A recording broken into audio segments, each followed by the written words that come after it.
السلام عليكم ورحمة الله وبركاته. الحمد لله نحمده ونستعينه ونستغفره ونؤمن به ونتوكل عليه ونثني عليك الخير. أما بعد فأعوذ بالله من الشيطان الرجيم.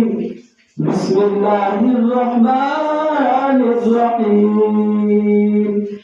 إن الصلاة تنهى عن الفحشاء والمنكر. صدق الله العظيم.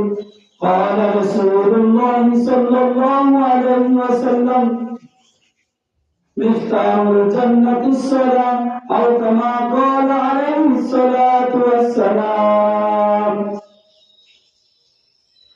اللهم صل على سيدنا مولانا محمد وعلى آل سيدنا مولانا محمد بلغنا بكماله كشفات ذات جماله أسنت جميع خصاله. صلوا عليه وآله. मोहम्मद ने असर कुफर को मिठाया, कुफर को मिठा छल सदाकत बकाया. अल्लाह अल्लाह क्या मुबारक शान है.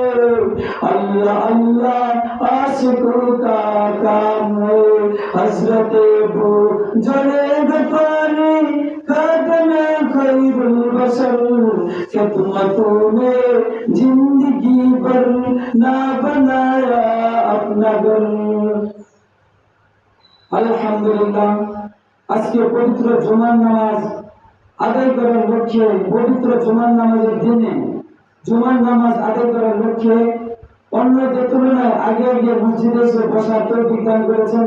এজন্য একজন কালিমাতুল শুকর আদায় করি আলহামদুলিল্লাহ। জোরে বলি আলহামদুলিল্লাহ, জোরে বলি আলহামদুলিল্লাহ।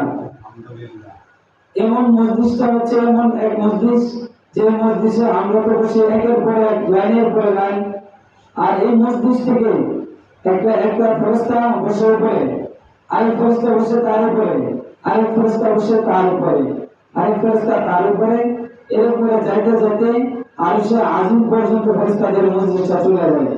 তখন আল্লাহ তাআলা সমস্ত কিছু জানা সত্ত্বেও আল্লাহ তাআলা বলেন, তোমাদের এই জামাতরা কোন জামাত থেকে এসেছে?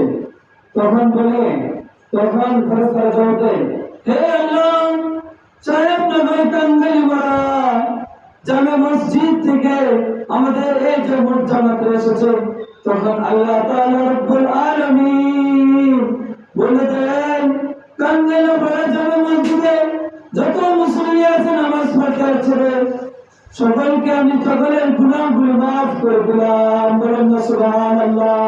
আল্লাহ আল্লাহ क्या मुबारक नाम है.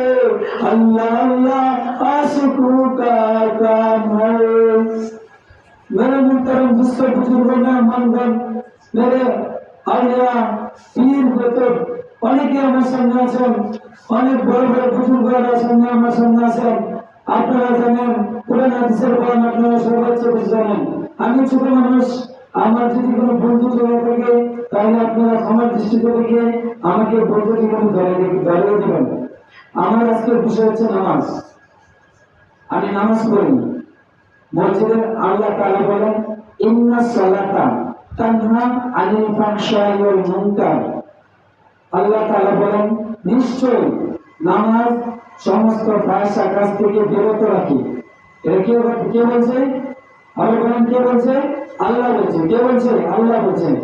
আল্লাহ তাআলা তার কোরআনের মধ্যে বলছেন, ইন্নাস সালাতা তানহা আনিল ফাহশাই ওয়াল মুনকার। নিশ্চয় নামাজ সমস্ত ফাহশা কাজ থেকে, অন্যায় কাজ থেকে, অপরাধী কাজ থেকে বিরত রাখে। তো আমরা দেখি, আমরা নামাজ পড়ি, চায়ের চলে গিয়ে আবার টিভি দেখি। আমরা নামাজ পড়ি, আবার সিনেমার হয়ে যায়। আমরা নামাজ পড়ি, আবার চুগলখড়ি করি। আমরা নামাজ পড়ি, আবার পর নিন্দা করি। আমরা নামাজ পড়ি, মিথ্যা কথা বলি। আমরা নামাজ পড়ি, আমরা অন্যায় অশ্লীল কাজে সমস্ত গুণ বিতর্ক হয়ে গেছি। আল্লাহ তাআলা বলেন, যে নামাজ তোমাকে ফাহিশা কাজ থেকে বিরত রাখতে পারে না, সে নামাজ কোনো নামাজ নয়। যে নামাজ ফাহিশা কাজ থেকে বিরত রাখতে পারবে না, সে নামাজ কোনো নামাজই নয়। সে নামাজ নামাজের কাতারে আসে না, সে নামাজ কোনো কাতারে আসে না। সে নামাজ দিয়ে তোমার কোনো লাভ হবে না, দুনিয়াতে তোমার কোনো লাভ হবে না, আখিরাতে তোমার কোনো লাভ হবে না। মেরে মুহতারাম মুসলিম বুজুর্গ, আপনারা সকলে জানেন আমরা মুসলমান, আমরা নামাজ পড়ি। নামাজ হচ্ছে ইসলামের 5 স্তম্ভ থেকে দ্বিতীয় স্তম্ভ। প্রথম হচ্ছে কালেমা। কালেমা ছাড়া কেউ মুসলমান হতে পারে না। মুসলমান হতে হলে তার প্রথমে কালেমা দরকার। কালেমা শিখলে সে হবে মুসলমান। কালেমা হচ্ছে লা ইলাহা ইল্লাল্লাহু মুহাম্মাদুর রাসূলুল্লাহ।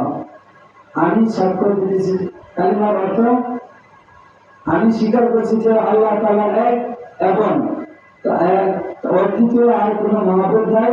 হযরত মুহাম্মদ মুস্তাফা সাল্লাল্লাহু আলাইহি ওয়াসাল্লাম আল্লাহ তাআলার বান্দা ও রাসূল। এই কালেমা হচ্ছে ইসলামের প্রথম স্তম্ভ। দ্বিতীয় স্তম্ভ হচ্ছে নামাজ। নামাজ মানুষকে কাফের এবং মুমিনদের মধ্যে পার্থক্য করা যায়। নামাজ মানুষকে কাফেরদের থেকে ও মুমিনদের থেকে পার্থক্য করে দেয়। আপনি একটু পজিশনে বসবেন। আপনি কি কখনো দেখেছেন কোন হিন্দু ব্যক্তি নামাজের মসজিদে আসতে? আপনি উত্তর দিবেন, আমার কথার সাথে উত্তর দিবেন। আপনি একজন হিন্দু মানুষকে মসজিদে এসে নামাজ পড়তে দেখেছেন? দেখেন নাই। তাহলে আপনারা কেন যাবেন? আপনারা কি কোনো সময় দেখেছেন যে ওয়াজের প্যান্ডেলে হিন্দুরা সবাই শুনতো? আপনারা দেখেন নাই। আপনারা কি দেখেছেন যে হিন্দুর ধর্মে হিন্দুরা আমাদের মসজিদে নামাজ পড়ে না? তো হিন্দুরা আমাদের মসজিদে নামাজ পড়ে না, হিন্দুরা আমাদের ঈদগাহে যায় না, হিন্দুরা আমাদের জানাজার নামাজে শরীক হয় না, হিন্দুরা আমাদের ওয়াজ মাহফিলগুলোতে আসে না। তাহলে আমরা কিরকম কুলাঙ্গার মুসলমান হইয়া এই হিন্দুদের প্রসাদ খাইতে যাই, হিন্দুদের কীর্তনে যাই, হিন্দুদের পূজাতে যাই? আমাদের একটু লজ্জা শরম থাকা দরকার। গত কিছুদিন আগে আপনারা সবাই ছিলেন অলরাউন্ডার সাকিবুল হাসান। ইয়া কালী পূজা নাকি দুর্গা পূজা উদ্বোধন করছে। বলেন সে কি কাফের মুনাফিক মুসলমান হয়েছে নাকি কাফের হয়ে গেছে? আপনারা বলেন। আপনাদের প্রাণ প্রিয় খেলোয়াড়, আপনাদের প্রাণ প্রিয় খেলোয়াড় সাকিব আল হাসান, আপনাদের প্রাণ প্রিয় খেলোয়াড় সাকিব আল হাসান কয়েক কিছুদিন আগে কলকাতা গিয়ে একটি পূজা উদ্বোধন করে বসছে। আপনারা বুঝে শুনে বলবেন।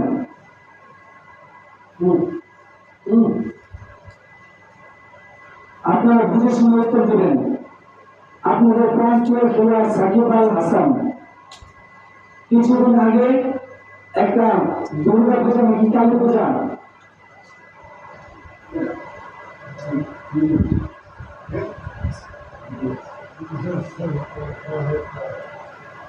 আপনাদের প্রান্তের খেলোয়াড় সাকিব আল হাসান গিয়ে একটি পূজা উদ্বোধন করেছে।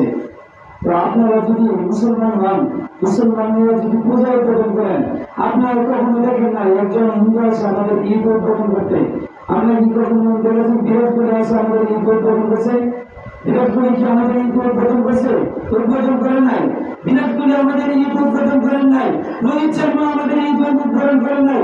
শুভমান গিল আমাদের ঈদ উদ্বোধন করেন নাই। লুকমান গেল আমাদের উদ্বোধন করেন নাই। ডিজে বাবু আমাদের ঈদ উদ্বোধন করেন নাই। তাহলে আমি মুসলমানের বাচ্চা সাকিব আল হাসান কেন গিয়ে পূজা উদ্বোধন করলাম? এমন সাকিব আল হাসান অলরাউন্ডার আমি লাথি মাইরা ফেলা দেই। আর তার দরকার নাই আমাদের কাছে। এমন কাফের মুশরিক সাকিব আল হাসান আমি লাথি মাইরা ফেলা দেই। আপনারা দেখুন নাই, আমি আজকে বিষয় নিয়ে বলছিলাম নামাজের কথা বলে আমি আল্লাহ তাআলা আবার আমাদের নামাজের বিষয়ে আমাকে বিধান করে আমি কথা বলতেছিলাম নামাজ বিষয়ে। আমরা নামাজ পড়ে চাই হচ্ছে এরকম দেখি আমরা নামাজ পড়ে আসলে মোবাইল চলে গেল। আমরা নামাজ পড়ে আবার চাই হচ্ছে এরকম দেখি। তো এমন নামাজ তো নামাজ নয়। আপনারা কি বলেন এমন নামাজ কি নামাজ? যে জায়গায় আল্লাহ তাআলা বলছেন নামাজ সমস্ত ভাষা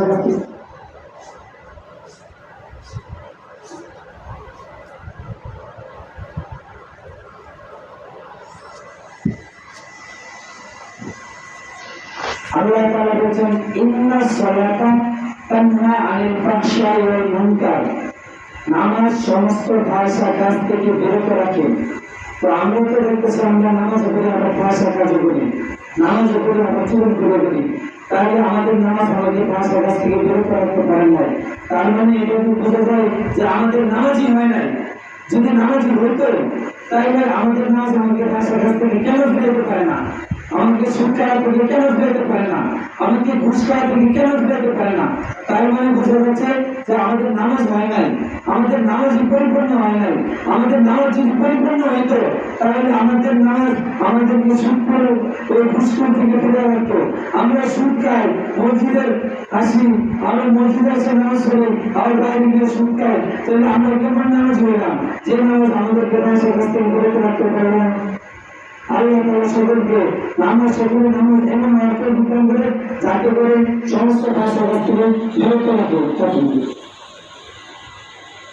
এখন বলেন হবে কোরআন হাদিসে আল্লাহ তাআলা বলেন, রাসূল সাল্লাল্লাহু আলাইহি ওয়াসাল্লাম বলেন, বিতাহু জান্নাতুস সালাম, নামাজ বেহেশতের চলে।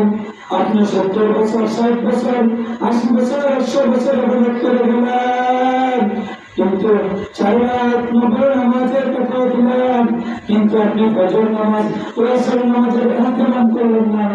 আপনি আসর নামাজ পড়িয়া 4 রাত ইবাদত করলেন, আপনি ফজর নামাজ পড়লেন না। আপনার 4 রাতের নামাজ কোনো আসে যায় না। আমাদের নামাজ হতে হবে এমন নামাজ, আগে ফরজ, তারপরে নফল সুন্নাত, আগে ফরজ তারপরে ওয়াজিব, তারপরে সুন্নাত, তারপরে নফল। আপনি যদি সারা রাত নফল ইবাদত করতে করতে কাটাবেন আর ফরজের ইহতিমাম না করেন তাহলে আমাদের আপনাদের নামাজ কোনো কাজে আসবে না। প্রিয় মুসলিমরা, আপনাদের যদি নামাজ সুন্দর হতো তাহলে আজকে দুনিয়া থেকে খরচ হতো না। আপনাদের কাঙ্গালিরা দুদিন পরে পরে চুরি হয়, আমরা যদি সকালে নামাজ পড়তাম তাহলে একটা চুরো দুনিয়ায় থাকতো না। কাঙ্গালিরা মসজিদের কাঙ্গালিরা বাড়ির বাইরে মোবাইল ছেড়ে ঘুমাই গেলে চলে যেত না। আমাদের নামাজ সঠিকভাবে আদায় হয় না, এই জন্য তো আমাদের ঘর থেকে মোবাইল চলে নিয়ে যায়, টাকা পয়সা চলে নিয়ে যায়, সম্পদ চলে নিয়ে যায়। আল্লাহ তাআলা বলেন, নিশ্চয় নামাজ সমস্ত ফাহশা কাজ থেকে বিরত রাখে। কাঙ্গালিরা এত চুর কেন হয়? যদি কাঙ্গালিরা সমস্ত মানুষ নামাজি হয়ে যেত তাহলে কাঙ্গালিরা মানুষ স্বর্ণ অলঙ্কার বাইরে রেখে ঘুমা যেত, স্বর্ণ অলঙ্কার বাইরে গেটের বাইরে রেখে দিত, স্বর্ণ অলঙ্কার গেটের বাইরে রেখে দিত, মোবাইল রেখে মোবাইল গেটের বাইরে রেখে দিত, তারপর বসে গেটের বাইরে রেখে দিত।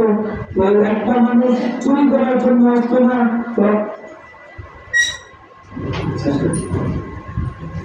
তো আমি ছোট মানুষ, আল্লাহ তাআলা আমার মধ্যে যা কিছু ভাই করছেন আপনারা এর উপরে আমল করেন বা না করেন, আল্লাহ তাআলা আমাকে অবশ্যই দেখেন। আমাকে আল্লাহ তাআলা যাতে আরো ভালো বক্তা বানিয়ে দেয়, আল্লাহ তাআলার কাছে আপনারা দোয়া করবেন। আপনাদের কাছে আমার এই যে আমি